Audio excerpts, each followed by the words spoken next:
Vous avez besoin d'un espace publicitaire pour faire connaître votre société ou vos produits? Seul Guérit TV Monde peut vous satisfaire. Pour tout renseignement, contactez le 00229 91 19 10 10. Guérit TV Monde, le leader des web TV. Les grandes contradictions. Les grandes contradictions, une émission de décryptage de l'actualité nationale et internationale avec Shamsdine Badaro, Gaspard Adamossi et Achille Rousseau. Les grandes contradictions, c'est tous les vendredis sur Guérit TV Monde. Vendredi 21 avril 2023, amis internautes de Guérit TV Monde, c'est l'heure de suivre votre émission Les grandes contradictions. Gaspard Adamossi, Achille Rousseau, mes chers amis sont déjà donc sur ce plateau pour nous donner leurs différentes positions par rapport aux différents sujets du jour. Gaspard Adamossi, bonsoir. Bonsoir, Shamsdine Badaro. Achille Rousseau, bonsoir. Bonsoir, Shamsdine Badaro. Achille Rousseau, à ne pas confondre à Jean-Claude Rousseau, c'est bien ça. Hein? En tout cas, ils ont déjà constaté. On ne change pas l'équipe qui gagne, mais on peut changer quelques hommes de l'équipe. Patrice Talon a fini donc par remanier son gouvernement. Et de façon inattendue, parce que ce que nous savions, les rumeurs annonçaient donc qu'il avait limogé le ministre de la Justice, Séverin Quenom, ce qu'on avait même eu de difficultés à confirmer parce que venant du porte-parole du gouvernement et du président lui-même, lors de son point de presse, lors de la visite, dans le cadre de la visite du président rwandais, il n'a pas été aussi net sur le sujet parce qu'il a semblait montrer que c'est vrai que l'homme pouvait être considéré encore comme ministre de son gouvernement parce qu'il n'y avait pas encore un remplaçant, il n'y avait pas un remaniement technique. Et donc, il a laissé les Béninois sur leur faim par rapport à la question, mais à la surprise générale de tout le monde, on a constaté que ce n'est pas Séverin Quenom seul qui va sortir de ce gouvernement. Le ministre de l'Énergie, Jean-Claude Rousseau, a fait aussi les frais, et celui des Travaux publics. Si Hervé Romain est déjà un habitué de ce mouvement-là, parce qu'il est sorti déjà une fois de ce gouvernement, il est revenu. Bon, peut-être que... Le même destin que Barthélémy Kassa. Bon, j'espère vraiment pour lui que il n'aura pas un sans deux, et que le mouvement sera encore répété et qu'il va revenir encore, peut-être il va bénéficier à nouveau de la confiance du président Patrice Talon. Mais pour Jean-Claude Rousseau, ça a été une grande surprise pour tout le monde parce que on n'a pas vu ça venir. On n'a pas vu ça venir. Qu'est-ce qui peut justifier que le président Patrice Talon a choisi de se séparer des services d'un ministre comme Jean-Claude Rousseau? C'est vraiment une question qui hante encore tous les esprits parce que, qu'on le veuille ou non, Jean-Claude Rousseau, nous l'avons vu marquer son territoire, nous l'avons vu donner donc du répondant par rapport à cette mission à laquelle il a été appelé. Nous avons vu quand même que le Bénin a évolué sur le plan de l'énergie sous son ministère. Bon, maintenant, je l'avais dit ici, il y a une semaine, c'est le président Patrice Talon qui a été élu président de la République, qui a choisi ses collaborateurs. Il sait pourquoi il les a choisis, il sait pour quelle mission il les a choisis et il a encore toute la liberté donc, de se séparer encore d'eux s'il pense qu'ils ne sont plus utiles. Voilà, merci Gaspard Adamossi. On ne change pas une équipe qui gagne. Oui, je m'en voudrais quand même avant de commencer par opiner sur ce sujet. Je m'en voudrais de ne pas vous souhaiter d'abord une joyeuse fête de Ramadan, une bonne fête de Ramadan, et également à toute la communauté musulmane, et puisque nous sommes vendredi, c'est d'abord votre jour, le jour du Seigneur chez vous, et en même temps, coïncidence heureuse, le jour de la fête du Ramadan. Et par ricochet, je voudrais continuer en disant qu'il y a 2 jours, vous avez célébré votre anniversaire, ne serait passé un pareil événement sous silence. Je voudrais donc, devant les internautes et les téléspectateurs, vous souhaiter un très joyeux anniversaire. Associez-moi ça. Achille Non, contre moi. Non, il n'est pas contre vous. J'ai peut-être pris mon droit d'aînesse pour le faire. Peut-être qu'après moi, il le fera. Le douanier confirme. Non, je refuse le douanier souvent. Merci beaucoup. Nous prions pour que tous les investissements consentis soient rentabilisés. Amen. Et sur ce, pour aller sur le sujet dont il est question, le remaniement ministériel, c'est vrai qu'on ne change pas une équipe qui gagne, mais moi je n'étais pas tout à fait d'accord par rapport à cette assertion ou cette position du président de la République, parce que j'avais estimé que, et j'avais fait la parallèle avec une équipe de football en estimant que quand bien même une équipe gagne, l'entraîneur, durant les 90 minutes, a souvent la possibilité d'opérer des changements, d'insuffler du sang neuf à son équipe, de faire quelques changements tactiques, histoire de faire évoluer son équipe. Et j'avais estimé que le président avait cette possibilité-là, n'est-ce pas? Même si il voulait maintenir l'équipe gouvernementale, l'ossature de l'équipe gouvernementale, il pouvait, n'est-ce pas, essayer de faire quelques touches. Parce que quand on reste trop longtemps à une fonction, il y a l'usure, il y a l'immobilisme, il y a un certain nombre de... la routine qui s'installe et que ce n'était pas bon pour l'équipe gouvernementale. Et puis ce n'était pas bon aussi de donner l'impression aux ministres qu'ils étaient pratiquement des intouchables. Et donc je crois que le président, je ne sais pas s'il a compris, mais écoutez, il est le seul à savoir ce qu'il avait dit, à savoir ce qu'il avait à faire, à savoir ce qu'il a fait. Et en plus, je crois qu'on avait aussi peut-être un peu mal compris le chef d'État parce qu'il a dit une phrase que beaucoup de gens n'ont pas perçue. Il a dit « Les principaux chevaliers de notre dynamique ne bougeront pas ». Il a dit « les principaux chevaliers ». Et donc, il est le seul à connaître les principaux chevaliers. Et tout à l'heure, j'ai entendu Achille dire Jean-Claude Douchot a quand même fait ce qu'il a pu. Il a marqué son territoire. Il y a une certaine chevalier.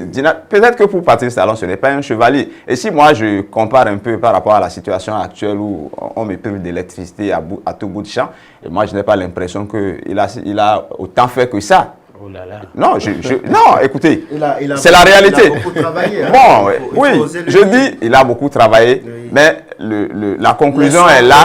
Elles sont même histoire de bloc républicain. Non, ce n'est pas mon problème en parlant. La vérité en face, la vérité en face, c'est que Jean-Claude Oussou a certes travaillé, mais la vérité en face, c'est que les Béninois ne sont pas au bout de leur peine par rapport au problème de l'énergie électrique. Je crois qu'il a été le ministre de l'énergie et on ne peut pas ne pas lui imputer au moins une partie de cette responsabilité-là. Je ne dis pas que c'est la faute de son départ au niveau du gouvernement. Comme je l'ai dit encore une fois, c'est le chef d'État qui est à même de dire pourquoi il a fait partie. Mais c'est aussi un échec pour lui si lui s'en va dans ces conditions-là et que le chef d'État nomme par ailleurs, il remet ses attributions à un autre ministre qui est en place et que par ailleurs il nomme un secrétaire d'État à l'énergie qui peut-être plus efficace que lui, et qui plus est un étranger. Vous voyez, donc, moi, il a peut-être très bien travaillé, mais c'est au chef de l'État d'apprécier. Et avec les actes que le chef de l'État a posés, moi, je n'ai pas l'impression que le chef de l'État ait particulièrement apprécié ce qu'il a fait. À moins que ce ne soit d'autres raisons que nous ignorons qu'il ait fait partie du gouvernement. Maintenant, sur les autres cas, moi, je n'ai rien à dire. Qu'est-ce qui a fait partie Hervé Romain? C'est vrai que, comme l'a dit Achille Oussou, c'est un habitué, il était parti une fois, il est revenu. Peut-être qu'il reviendra on a changé, on va rechanger. On sera encore dedans. Maintenant, tout le monde connaît le cas du ministre de la Justice, Séverin Quenome. On ne sait pas pourquoi, mais lui, il s'était entendu qu'il était parti du gouvernement. Peut-être que c'est pour ne pas donner l'impression qu'il a été limogé, que les choses ont été faites de cette façon-là aussi, parce que le chef de l'État n'a pas voulu dire qu'il a été limogé, alors que la rumeur avait circulé sur son cas. Mais fort, malheureusement ou heureusement, il est sorti. Le ministre, l'ex-ministre Séverin Quenome, il est quand même fort, hein. Il a entraîné. Oui, c'est vrai.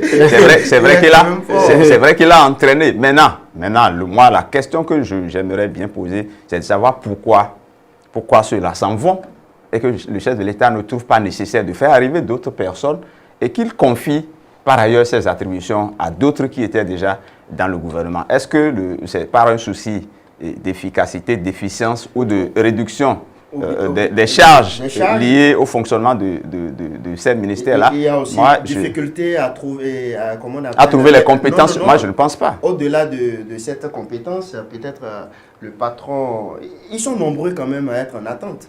Qui prendre, qui laisser. Mais des gens sont rentrés. Quelqu'un est rentré au ministère de la Justice. Il y a un secrétaire d'État à l'énergie. Il faut aller chercher. De toutes les façons, le chef d'État, comme j'aime souvent le dire, c'est comme un joueur d'échecs. Il est le seul maître à bord. Il est le seul maître à pouvoir jouer. C'est comme il joue aux cartes, il joue aux dames, ou bien il joue à l'échec. Je crois que c'est lui seul qui sait placer les pions. Merci beaucoup, Gaspard Diamonsi. Achille Oussou, deuxième sujet, renforcement de la coopération entre le Rwanda et le Bénin. Bientôt des militaires rwandais au Bénin. Quand on parle de... Pourquoi vous dites c'est quoi Je ne sais pas pourquoi c'est de tout ce qui a été dit entre les deux chefs de l'État. Ce n'est que la coopération sur le plan militaire qui vous a intéressé. Parce que quand on parle du Rwanda et du Bénin par rapport à la participation des militaires à la sécurité dans notre pays, la rumeur avait circulé par le passé qu'il y avait eu des militaires rwandais sur le sol béninois. Mais fort heureusement, parce que effectivement, si ce qui avait été annoncé, qu'on avait fait venir des Rwandais qui ont été tués à Savè et à Tchaourou par les chasseurs, je ne crois pas que le président rwandais Paul Kagame aurait encore le bon cœur à venir au Bénin, à rendre visite au président Patrice Talon. Et donc, je crois que ça peut nous permettre déjà donc, de faire un parallèle avec cet aspect-là et de faire passer un coup de chiffon définitivement sur cette rumeur-là qui avait envahi l'opinion pendant donc, ces moments malheureux que notre pays avait connus sur le plan politique. Et aujourd'hui, les militaires, je crois quand même que d'une manière ou d'une autre, il paraît même que l'organisation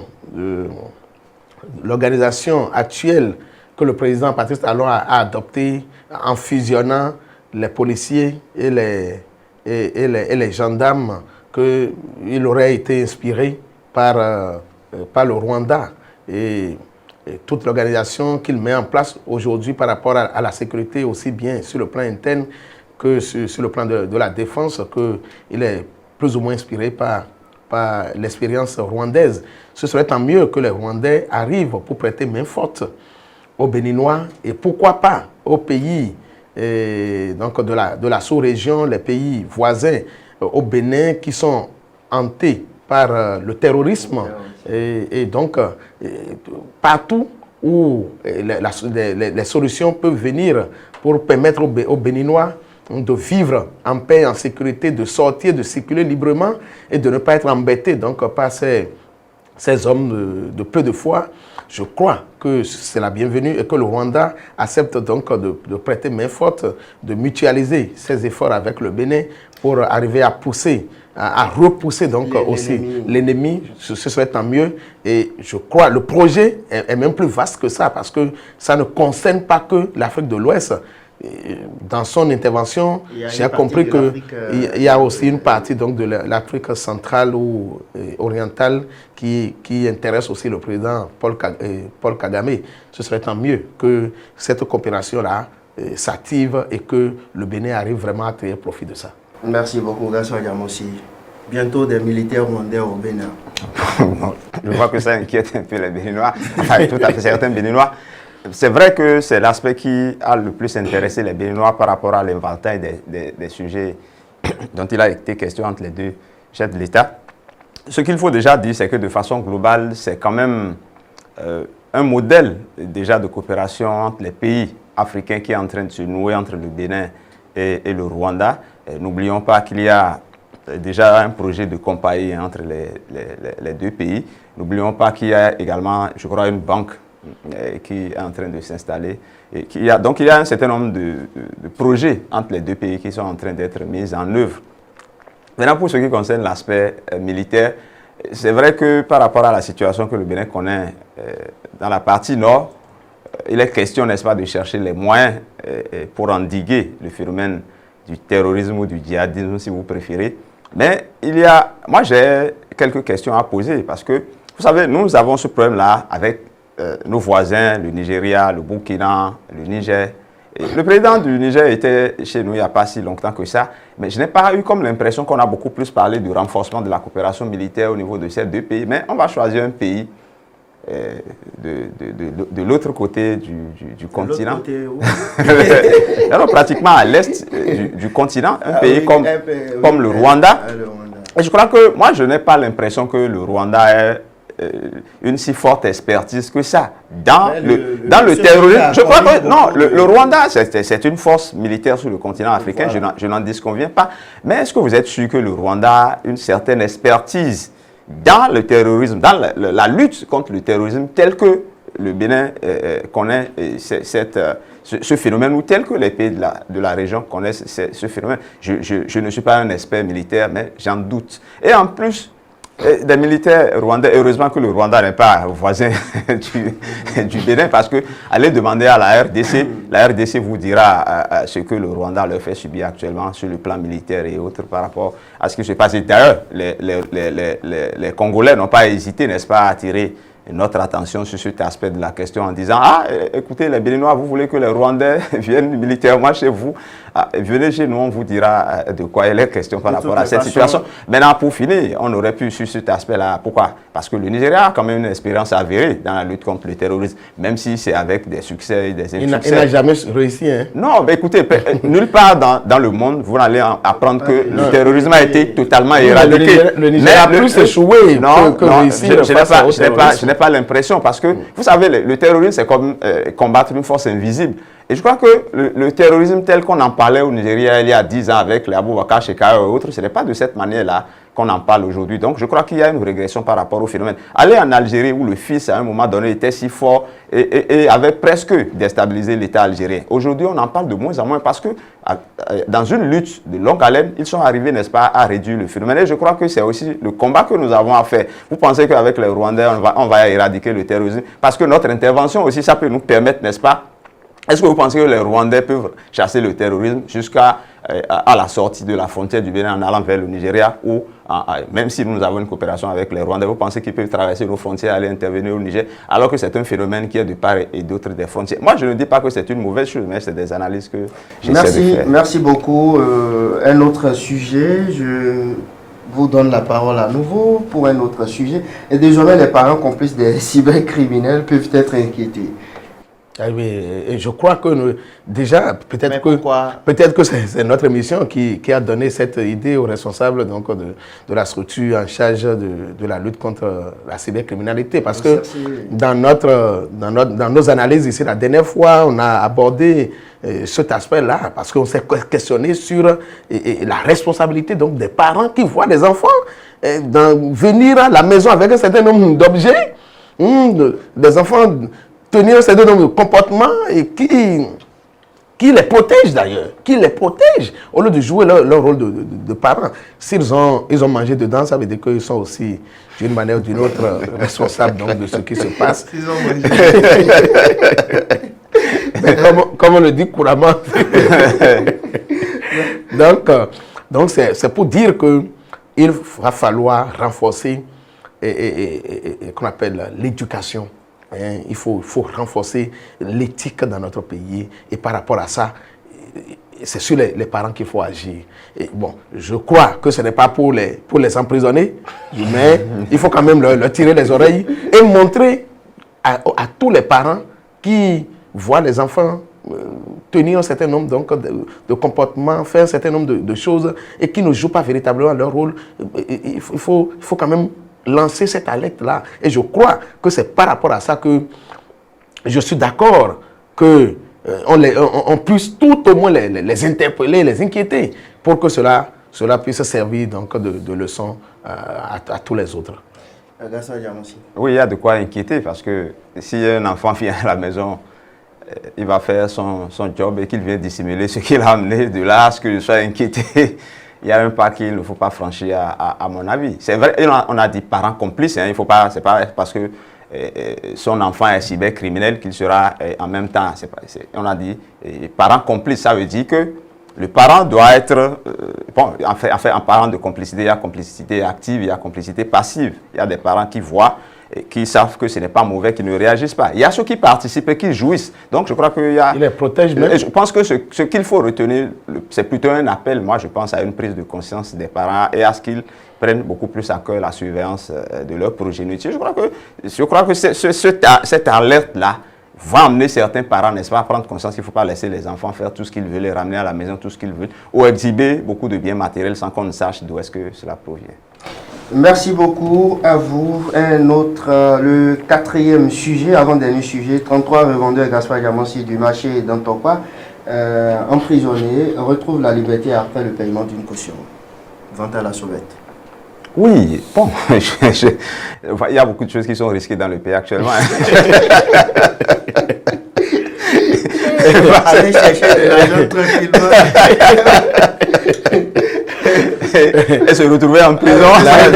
La cybercriminalité est risquée. Donc, la vente à la sauvette est risquée. On ne sait plus ce qu'il faut faire dans le pays. Non, ben c'est juste pour donner des leçons certainement aux autres. Hein. Non, on espère que c'est pour donner des leçons aux autres et en même temps, il faut leur trouver également. Il faut trouver un emplacement à ces gens-là parce que c'est des gens qui, à la recherche, n'est-ce pas, du pain quotidien, sont obligés, au lieu de s'asseoir dans un endroit donné, au lieu de faire face à peut-être à la concurrence sauvage, ils sont obligés de se déplacer à la recherche du client. C'est peut-être ceux qui nous embêtent dans les feux rouges ou aux abords des marchés et autres là.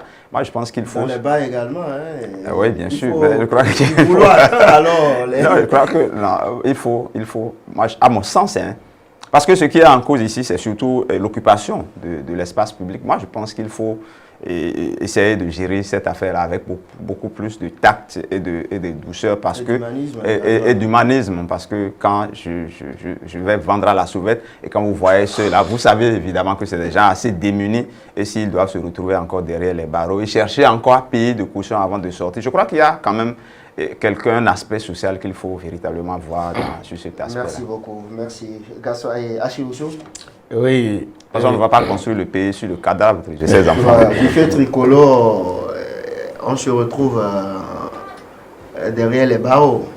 Je suis d'accord qu'il y a une mesure qui a été prise et que certainement on a pris du temps pour sensibiliser les gens.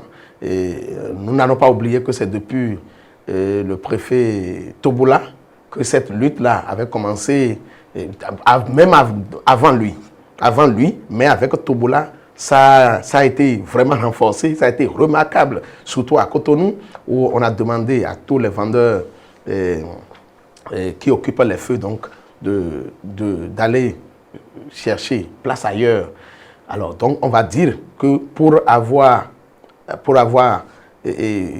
s'être entêté par rapport à la mesure de l'État on devrait sanctionner. Mais la sanction a été trop forte. La sanction a été trop. Nous sommes d'accord qu'il faut sanctionner. Nous sommes d'accord qu'il faut libérer. D'abord pour leur sécurité. Parce que ceux qui vendent dans les fêtes tricolores, nous savons comment ça se passe. On va, c'est vrai, pour se débrouiller, pour trouver quelque chose pour manger, mais on peut aussi rentrer avec un bras cassé ou un pied cassé. Ça là aussi, c'est des choses par rapport auxquelles l'État a une responsabilité. Parce que la sécurité du citoyen engage l'État et l'État joue certainement son rôle par rapport à ça. Mais lorsque les gens, au lieu donc d'aller anarquer, choisissent encore donc de faire quelque chose pour gagner leur vie, il faut aussi quand même être un peu regardant. Il faut les trouver, il faut les accompagner dans leur volonté donc de s'occuper, au lieu donc de les décourager, parce que ça pousse au découragement. Et déjà, il y a des réactions d'ONG qui montrent déjà que... Donc, il faut dire que la mesure a été... On pouvait les inquiéter comme cela a été fait, les garder pendant 24 heures, 48 heures et les libérer après pour leur tirer les oreilles, mais aller jusqu'à les emprisonner et ensuite leur demander de payer une caution, je crois que c'est un peu trop fort. Merci beaucoup. Le dernier sujet fait divers de la semaine avec Fawziat Sefou, Gaspard Diamansi, voilà. Accepteriez-vous que votre fille de 24 ans épouse un homme qui a 55 ans et donc qui peut être son père? De façon honnête. Non, la question elle est directe. Ouais. Non, enfin, personnellement, peut-être que je vais résister. Je vais résister, peut-être que je ne serai pas d'accord, mais moi je pense que c'est son choix, c'est son choix. Moi, je ne sais pas si en le disant, les gens vont me comprendre, mais moi, je pense que c'est la démocratie. Hein, c'est même la totale démocratie. Une fille de cet âge-là, je crois qu'elle est... Non, la totale démocratie, c'est l'anarchie. Non, je crois qu'une fille de cet âge, elle est assez majeure pour décider. Moi, ce que je peux faire, je vais discuter avec elle, lui montrer un certain nombre d'aspects, mais si c'est son choix, moi, je n'ai pas à m'opposer. Ce futur mari même dépasse son père en âge. Oui. Pourquoi pas? Ouais. Maintenant, c'est peut-être les relations entre lui et son beau-père, c'est ça que moi je vais peut-être gérer. Parce que là, même s'il me dépasse en âge, je suis quand même son beau-père. Et là,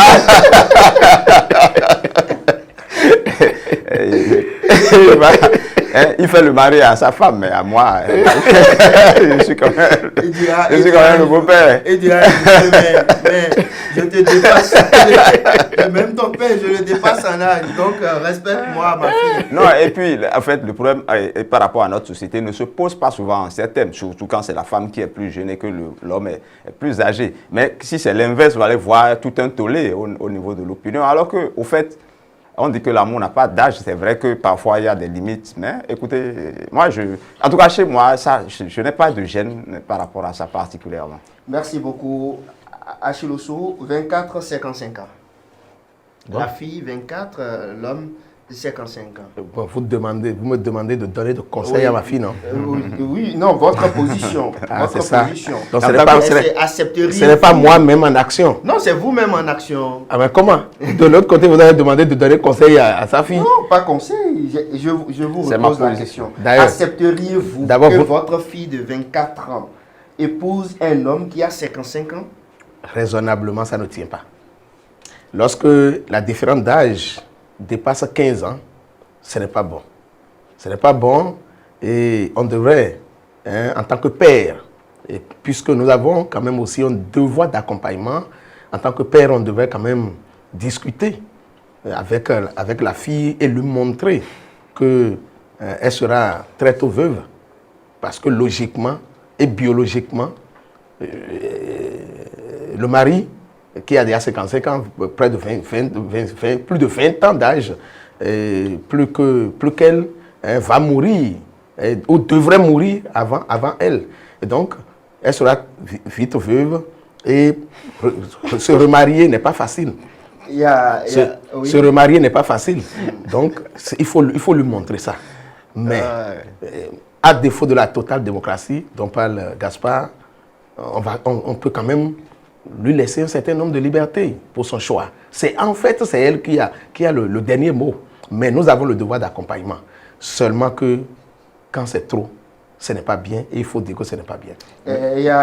Nous ne sommes pas dus pour savoir que celui qui a 55 ans mourra forcément avant celui qui a 24 ans. C'est vrai que c'est la logique, mais ce n'est pas... Pour terminer, oui, on fait déjà signe de l'autre côté. Pour terminer très rapidement, il y a un internaute qui a mis sur notre page, dans le forum, que cette fille fera des enfants inintelligents.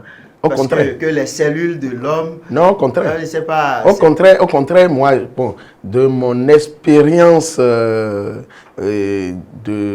novice en SVT, j'ai constaté quand même que les enfants... Des vieillots, ils sont lorsque vous regardez nos premiers enfants, rares sont ceux qui ont... Attention, il y a des premiers enfants ici, non, j'ai rare. Bon. Même traditionnellement, on dit que les aînés sont bêtes. Quel aîné est bête? En tout cas, nous ne sommes pas bêtes. Ils vont conclure. Ils vont conclure.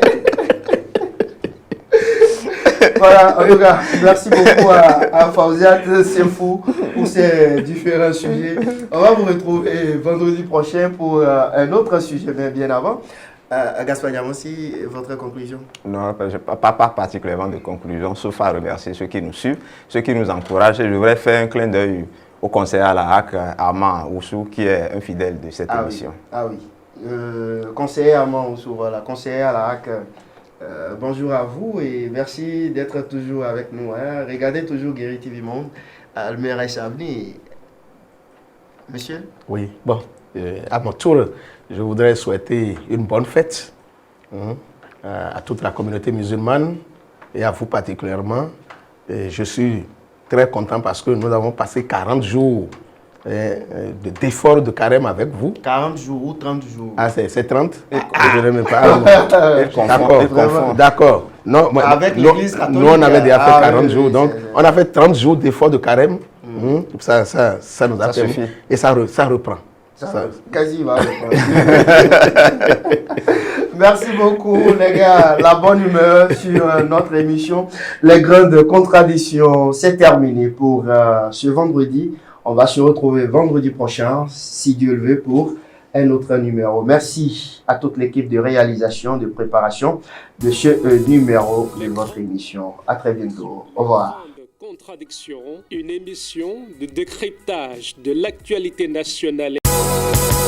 Les grandes contradictions. Les grandes contradictions, une émission de décryptage de l'actualité nationale et internationale avec Shamsdine Badaro, Gaspard Diamossi et Achille Ousso. Les grandes contradictions, c'est tous les vendredis sur Guérit TV Monde.